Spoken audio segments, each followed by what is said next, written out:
If you've been eating in a calorie deficit and dropped body fat over the last few months, you might be crapping your pants a little at the thought of what happens after the diet. And for good reason. You probably have heard the horror stories of 95% of people regaining the weight that they lose, and you've probably experienced yourself moments where you've dropped body fat in the past only to see that weight come back on. And a big part where people believe this is holding them back is their metabolism. I've seen countless videos of people saying they break their metabolisms via dieting and it never comes back to normal. So with this video, I want to go through what happens to your metabolism as you drop body fat, where it does kind of break a little, and how to reverse the impacts of fat loss on your metabolism. And at the end, I'll share with you the exact framework that I've used to help my clients not only lose weight, but keep it off, with Anne dropping 40 kilos and maintaining that loss for well over a year, Jen dropping over 30 kilos, building biceps to die for, and maintaining her fat loss 2 years after she finished her last deficit, or G, who lost over 15 kilos and again has kept that off over the last 2 years. So I'm excited for this one, but before I get into fixing your metabolism, let's first get on the same page to what your metabolism is. So a quickie recap on knowing what the hell your metabolism is. Because yeah, lots of people just say your metabolism without even fucking explaining what it is. And what it is your total daily energy expenditure. So the amount of calories that you are expending on a day-to-day basis. And you expend calories in 4 different areas. The biggest calorie tax is the amount of calories that you burn by, well, just being alive, known as your BMR or basal metabolic rate. So if you're having a big fat nap,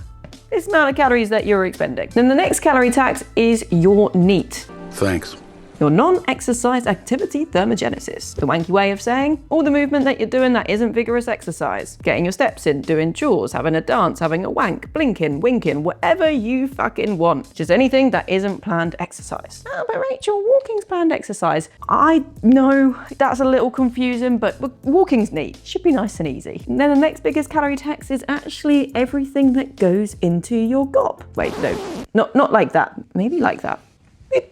That probably does burn calories. But I'm talking here the food that you eat, breaking food down, getting the bits where it needs to go. With the final calorie tax being actually your vigorous exercise, which I know is a little bit surprising, but most of you average lot are only training, what, 2 to 3 hours a week? Maybe 4 to 5 if you're a good girl. And that's a very small part of your week, which is why it makes up a very small part of your calorie expenditure as a whole. So this right here, this makes up your metabolism. The amount of calories that you're expending each day. And the amount of calories that you expend is gonna be different to Doms and is gonna be different to Dicks. Because everyone has different physiologies, height, weight, genitalia, activity levels, responses to calories, which we'll get to in a minute. So as this study showed in 2022, there can be a wild difference to how many calories people need each day. But if you want to know your total daily energy expenditure, I have left a link in the description for my calculator. I won't lie to you, it's not perfect. There's not a single perfect calorie calculator out there because it's a calculator and you're a human, but it'll give you a pretty good idea as to where your calorie expenditure is, aka your maintenance calories, as well as a few ideas of how to go into a deficit. But that's not what we're talking about today. Because today I want to talk about how a calorie deficit, aka losing body fat, can indeed fuck with this number and fuck with your metabolism.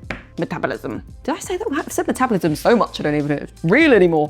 Now we're on the same page of what your metabolism is. Let's just make sure we're on the same page as to what a calorie deficit is. Because a calorie deficit is consistently consuming less calories than you're burning over an extended period of time, placing you into a calorie deficit. When you are in a calorie deficit over a consistent period of time, your body will need to find this energy somewhere. Where will it find it? On your body. And if you're consuming sufficient protein and weight training, this should be coming from our body fat, meaning la-di-da-di-da, we drop body fat, whoop-de-doo. But how does this impact your metabolism? Well, there's actually 2 ways that your metabolism reduces as you go through a successful deficit. The first one of which is actually just the fact that you're going to be weighing less. Where there's less of you, there's less energy requirement to keep you alive. So your BMR will likely reduce. And not only that, there probably is a bit of a knock-on impact with your movement as well. Think of it this way. Imagine you go for a big fuck off 2-hour walk. You'll burn calories. Sure. Now put 20 kilos in a backpack and go for the same walk. You're probably going to expend more energy. So as you get lighter, some of these things get easier, so therefore less calorie expensive, and just chilling and staying alive, again, less calorie expensive. So yes, if you want to be lighter, which you probably do if you're looking to drop body fat, it's an unavoidable thing that is just going to happen as you lose body fat. But the reductions in metabolism don't stop there. Oh no, this party's just getting started. Because the other way that your metabolism may decrease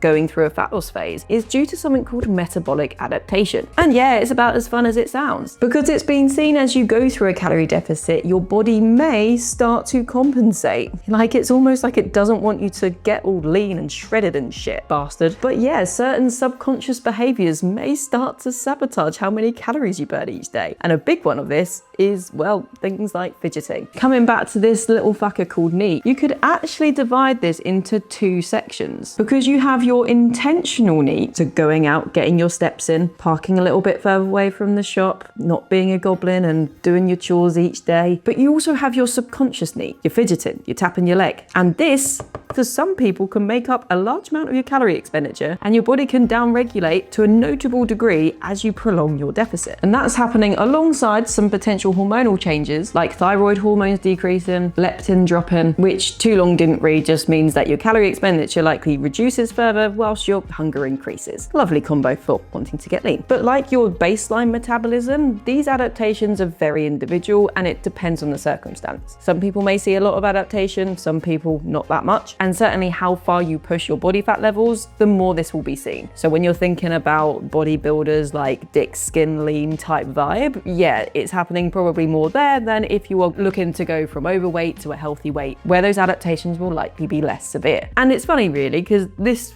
all sounds terrifying, doesn't it? Like your metabolism is crumbling underneath you as you go into a deficit. But no, these adaptations, they are normal. They are something that you don't necessarily need to avoid. It's just something that you need to be aware of. But to actually bring this back into reality, it doesn't mean that you're not going to see further fat loss, and it doesn't mean that your metabolism is broken forever, which is the complete opposite to what some of these starvation mode bollocks people keep saying. Bollocks people, is that a good insult? Yeah, bollocks people. Because yes, you may have heard of something called starvation mode. The concept of this being that your body is consuming too little calories, that it holds onto calories for dear fucking life, preventing you from dropping body fat, aka your metabolism breaks. And as I've already mentioned, yes, there is an element of truth to this, where your body's metabolism does downregulate a touch. But does it downregulate to a degree that, say, if you were consuming 1,000 calories or you are in a very much predicted deficit, does it stop fat loss at that point? Very fucking unlikely. Not only has this been studied brutally, the Minnesota starvation study where people were consuming less than 1,000 calories, and yeah, they look like they fucking dieted into dust by the end of it. But you could probably look at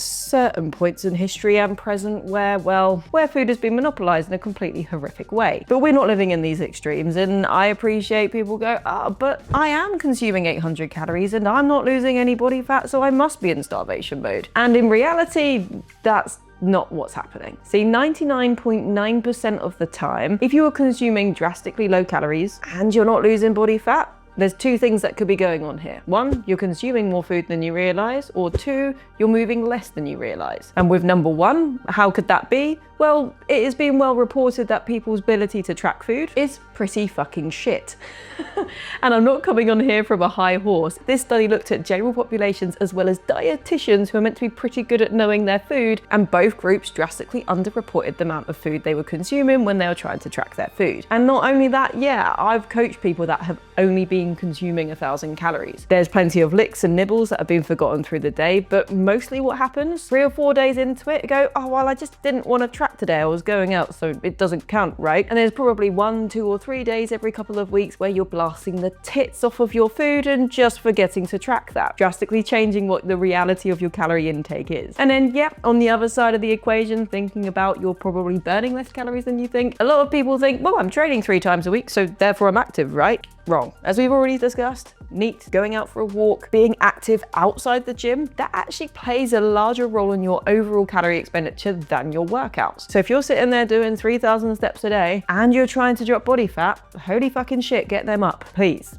Makes your life a lot easier. Now, are there instances where you might need to go on lower calories than you would think in order to see fat loss? Potentially. If you're a very short variation of human and there's no way to get your steps up, you might need to diet on calories that will have some of the fitness industry clutch at their pearls. But I'll do a link up here on a video that goes through those people that might need to do that and how you can do that in a non-wank way. So go have a look at that. But yeah, most of you, if you're really claiming to be eating 800 calories and not losing weight, you're probably not eating 800 calories consistently, and you probably want to start start wiggling more. But moving back from this segue, however you pronounce it, let's go into how to reverse the reductions of your metabolism so as you come out of a deficit, you don't fuck it up. So as much as starvation mode isn't really a thing, metabolic adaptation is. And there's going to be a point where obviously you're going to want to reverse that. And this is where the concept of reverse dieting became popularized. The concept behind reverse dieting, or how it's spoken about often, is that you're looking to add 50 to 100 calories per week to your deficit calories so you can come back up to maintenance but at a rate that your metabolism can handle. Therefore, fixing your metabolism as you get back up here. Now, there's a slight issue in this, in that it's bullshit and it's completely unnecessary, and I'm going to take you through it. Say we have gone through your deficit and you're at the end of your fat loss phase. At that point in time, your maintenance calories could be something like 1800 calories.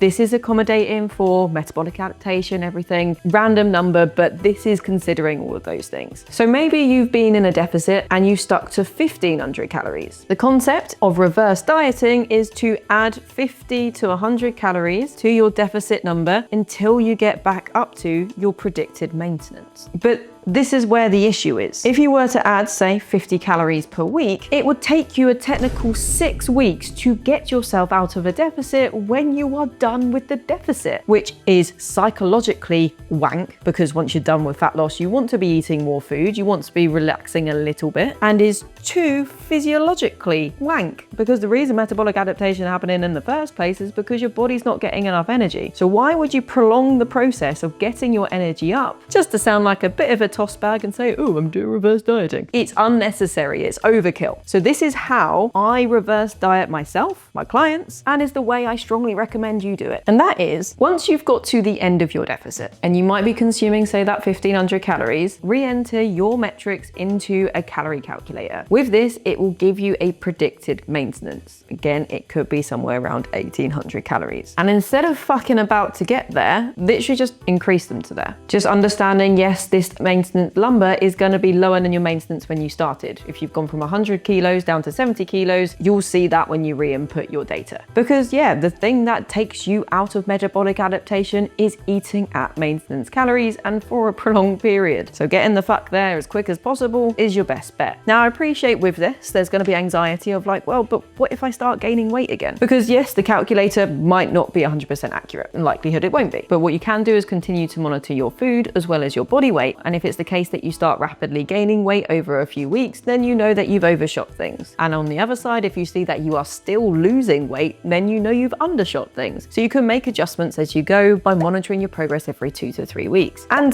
to be honest, I just really strongly recommend you do that as you go into your maintenance phase, because there's also a very positive thing that comes with metabolic adaptation. What's the phrase? You can't have the good without the bad. And it swings around the other way as well. So as you increase your calories, just like sometimes your metabolism can downregulate when you reduce calories, it can start to upregulate as you increase calories. And this is where the reverse dieting side of things might actually be worth a wank. Not to get you out the deficit back up to maintenance, but from maintenance to find where your new maintenance could be. Because as you start to increase calories, you might start to fidget more. You might start to have more gusto about getting out for your steps or your training. So you might even see that your scale weight starts to drop off a little bit. And if that's happening, then yes, looking to add 50 to 100 calories for a week, seeing how that plays out for 2 to 3 weeks before seeing if you need to add even more, can see you over time increase your calorie intake. And that's actually exactly what we did with G, who when we first started, we were losing weight on around 1600 calories. At the end of her deficit, we brought her straight back up to 2100 calories, where she maintained fabulously and was still dropping weight a little bit when you looked at the averages of 2 to 3 weeks together. So we slightly nudged up her calories, monitored them again, slightly increased calories, monitored them again. And over a 6-month period, she ended up finding that 2800 calories was the sweet spot for her, where she was maintaining weight well and her performance in the gym was feeling fucking awesome. And then what happens after there? Well, for G, it was a case of that she didn't want to be tied to MyFitnessPal anymore. She had learned the habits that kept her eating 2800 calories quite comfortably. So we worked on transitioning away from tracking foods. She's never done it again ever since, training hard in the gym and following those habits that she built. But not only do we see maybe that uptick of your general calorie output,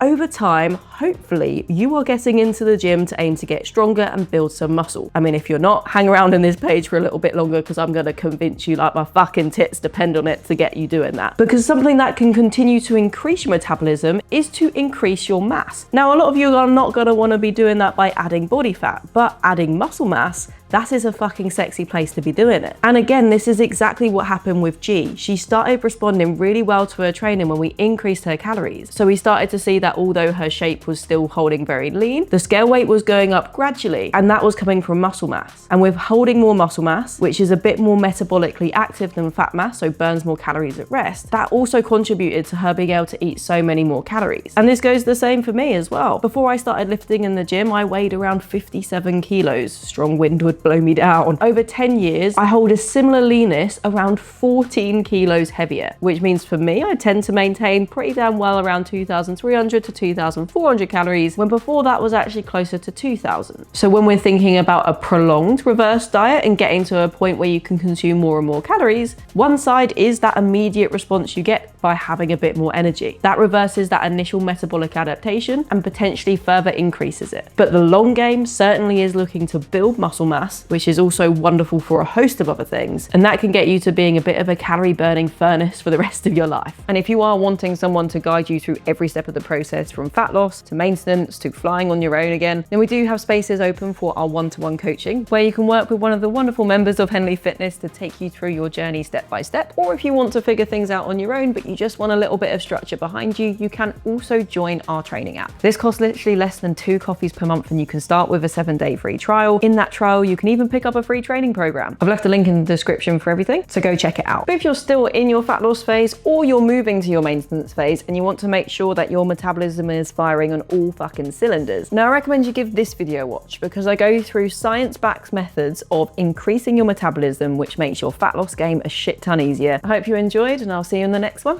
Love you, bye.